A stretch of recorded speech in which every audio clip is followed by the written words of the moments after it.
Hello, welcome to the online version of Geovisualization. This course is divided into several topics, and this video is the first part of the first topic, which is Geovisualization as a whole. Um, in this topic, I'm going to introduce some new concepts of geovisualization, or you can say new concepts included in geovisualization, and review some concepts you may have learned in cartography. Okay, so that's the purpose of the first topic. So let's get started. So the official course description of geovisualization is the examination of issues, techniques, and applications of analytic cartography, interactive maps, and scientific visualization for exploring geographic data. So here we have several new concepts. The first one, analytic cartography. You may have enrolled cartography class before, but beyond that, what is analytic cartography? Then interactive maps. Map is a very familiar concept to you, but what is an interactive map? How to add interactions into maps. And the last concept here is scientific visualization. So visualization is the process of visualizing something. Visualizing something means make something seeable, right? So beyond that, what is scientific visualization? What's the difference between this concept and basic visualization? Okay, so I'm going to go through these new concepts first. So analytic cartography or analytical cartography, they are the same thing. So the basic concept is cartography, and according to ICA, cartography is a discipline dealing with the conception, production, dissemination, and study of maps. So basically, is a discipline of everything about maps. And there are several types of maps. Let's review them. The first type is called mental map. Um, just by its literal meaning, mental maps are those maps in your mind. Could be correct, could be wrong, but mental maps are those maps cannot be printed out or cannot be shown on your screen. Okay. Then we have tangible maps, which means hard copy maps you can hold in your hand, right? And virtual maps, basically they are maps on your hard drive or published on the internet. You can see them on your screen, but basically you cannot touch them. There is no hard copy for them.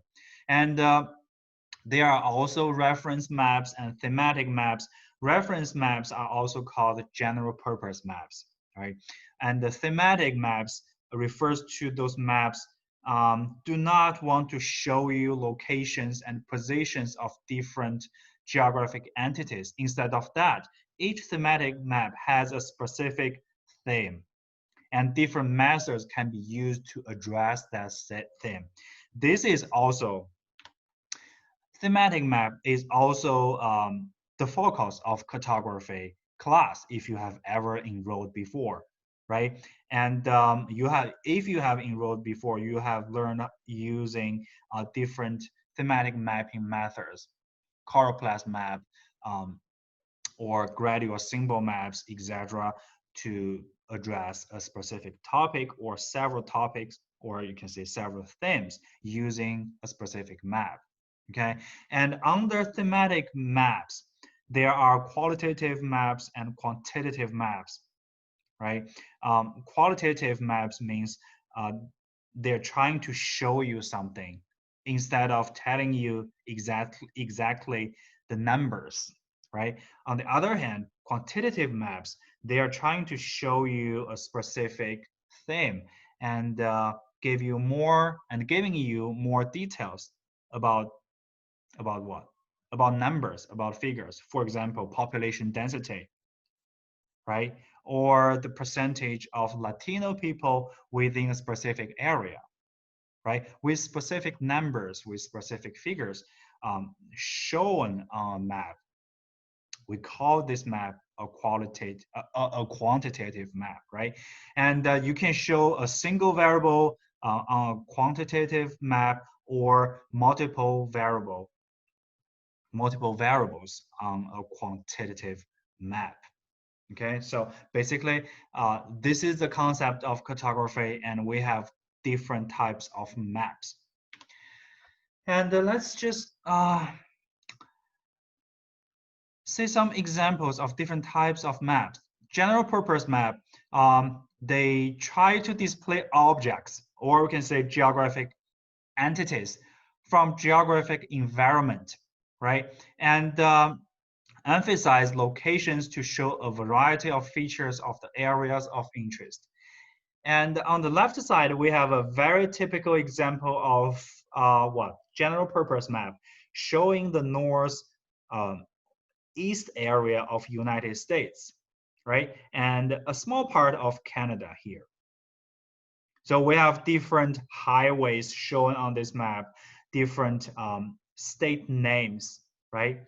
And maybe some big cities, right? General purpose map. And you should also know that general purpose maps, they are not only for real world, could be for a fantasy world on the right side like this. This is a map of Middle Earth from the Lord of the Rings, right? So this is also a general purpose map. It's not for the real world, but you can still say locations of different geographic entities like mountains, right? And different areas, forests. And you can see the small linear features there for rivers and roads, right? So that's general purpose map. And we have thematic maps, right? So like I said, like I mentioned before, thematic maps, they're not trying to show you simply locations of geographic entities. They're trying to address different themes, demonstrate particular features and concepts. So, for example, this is a map of population change within a specific time period for Canada. So this is a chloroplast map because we're using different colors to show different ranges of numbers within this country. For example, purple here is for huge population change. It is a population change equal to or larger than 4%. Then different colors are used for different ranges of percentage change of population. For example, orange is the population change smaller than -4%.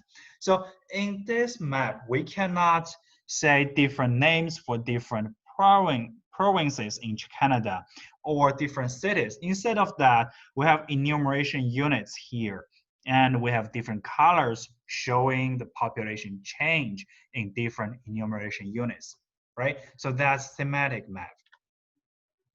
And let's talk about analytical cartography, right? We reviewed examples of general purpose maps and examples of thematic maps. So what is analytical cartography? So this concept was proposed by Waldo R. Tobler in 1976, okay? And at the very beginning, analytical cartography describes a class at the University of Michigan taught since 1960s. And this class was initially taught by Professor Tobler. And it emphasizes the influence that computers made on cartography. Since we're talking about 1960s and Professor Tobler, you should know something more about him, right? Do you know the first law of geography? It was proposed by Tobler in 1969. Everything is related to everything else, but near things are more related than distant things. This is respected by the first law of geography, and it is the very foundation of spatial analysis. It was proposed by Professor Tobler, of course, when he proposed this concept, he didn't mean to say that this is the first law of geography, but it's very important. People then respect this concept, or you can say this statement as the first law of geography. So it was a very special era, in 1960s for geography, because I'm not sure if you know that there was something called quantitative revolution of geography in 1960s and 1970s, because at that time, geography experienced, say, a crisis of identity as a science. After the Second World War, people doubted the identity of geography as a science because of several reasons. Firstly, people thought that geography was too educational, right? We only teach students to do things, but geography contributed um, later to the reconstruction of the world after the Second World War. So it's not science. People said that it's not science. It's just a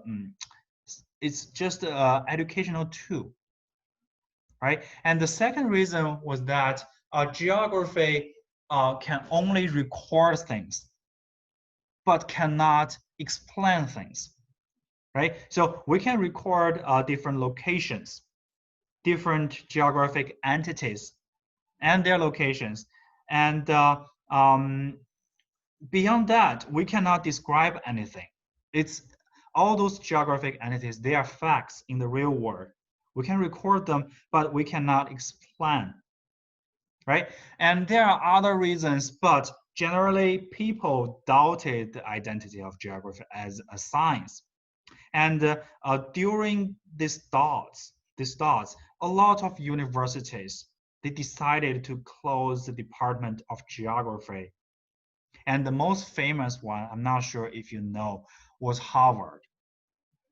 Harvard does not have a geography department. Even now, there is no geography department. There is rumor that they're trying to open the geography department, but still, for now, there is no geography department. But there are a lot of geographers and GIS and remote sensing researchers. They're working in Harvard in different departments, but there is no geography department. Since Harvard did this, a lot of small universities, they think that, okay, Harvard is the leader of education, higher education. If they close geography department, maybe we should also do that. Okay, so a lot of universities, they close their geography department because of those thoughts from people, from the general public, because they thought that geography should not be a science. So after that, um, a lot of geographers working at the University of Chicago, Northwestern University, Ohio State University, University of Michigan, they were trying to change the face of geography. They introduced a lot of scientific, or you can say quantitative methods into geography to make it more like a science. These methods, these techniques include descriptive statistics, inferential statistics, uh, stochastic models, deterministic models. So they're about statistics and modeling and simulation, and also mathematics. They're trying to add these methods into geography to make geography a science, or you can say, according to people's perception, uh, it's a better science than before. It's more like a typical science, using formulas, using statistics, using mathematics. Okay, so those geographers, they initiated this so-called quantitative revolution in 1960s to introduce statistics and mathematics and the application of computer into geography to keep its identity as a science. Okay, so during this revolution, Professor Tobler um, proposed pro- or proposed this concept or this first law of geography, and also he opened this course called analytical cartography. Okay, and in this course, he emphasized that although we're in an era of quantitative revolution, um, we're trying to introduce computer and other new methods into geography, but we should still focus on geography itself. Okay, because during that time, a lot of young scholars they can teach cartography if they have knowledge of statistics, if they have knowledge of mathematics, and they don't have to be a very well-trained geographer. So that is not correct, because even though we're trying to introduce new methods into geography, the main character should still be geography, should still be cartography instead of mathematics, right? So this course is a transition from technological focus to theoretical focus, which means we should not focus too much on techniques such as statistics and modeling and simulation. We should still focus on cartography. Okay, Tobler also described analytical cartography as the mathematical and analytical parts of cartography that remain independent of the technology. So in other words, okay, it's good to introduce computers, to introduce statistics, mathematics into cartography class, but still cartography is cartography. It should be independent from those technologies. Okay, so Professor Tobler was a very important people in geography. He passed away in 2018. Um, as a student in geography major or GS major, you should know him, and you should also know the first law of geography and the concept, and or you can say what happened in this so-called quantitative revolution. Okay, so that's analytical cartography. And yes, this is the first part of the first topic of this course. Thank you. I'll see you in the second part.